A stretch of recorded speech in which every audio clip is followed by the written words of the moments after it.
Hi there, this is the Cinemonkey, and this week we got the first real images of the upcoming Rings of Power series on Amazon. Most of them are really idyllic and look more like Princess Bride than Lord of the Rings.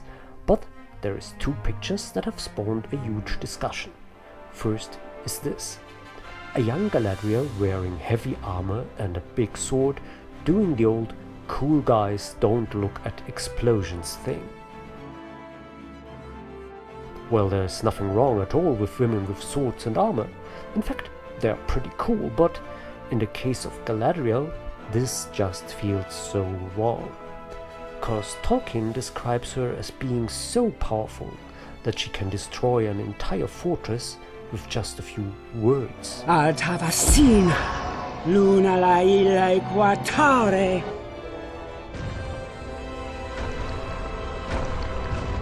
She does not need a sword or armor for empowerment. It may be that the filmmakers want to portray a young Galadriel, who has yet to learn to use her powers.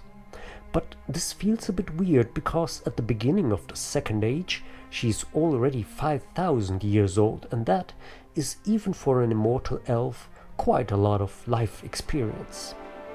And there is another image that feels very odd. It is Dwarven Princess Disa, standing before the gates of Khazad-dûm. Well, some viewers voiced concern about her skin tone. This is not even a dwarf. She is black. That, of course, is nonsense. Nowhere does Tolkien state that all dwarves have to look like Scotsmen. The good professor wrote hundreds of pages about the languages of Middle-earth, and only a few words about skin colors. He was no racist at all, so I think he would not have minded a dwarf being black.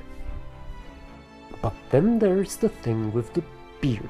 Tolkien explicitly states that no man or elf has ever seen a beardless dwarf unless he were shaven in mockery, and would then be more like to die of shame, for the Nogrim have beards from the beginning of their lives, male and female alike. Well, there may be a small chance that all of this is part of a very clever story. For example, this young princess Disa was born without a beard, so she had to leave Khazad-dûm in shame and to try to find her own way. Might be true, might work. Also, Galadriel might just be in disguise here for some reason or another. But it might as well be that the people at Amazon don't really care about the lore, and are just producing another run-of-the-mill fantasy show that has more to do with the US in 2022 than with Tolkien's Middle-earth. We have to wait and see.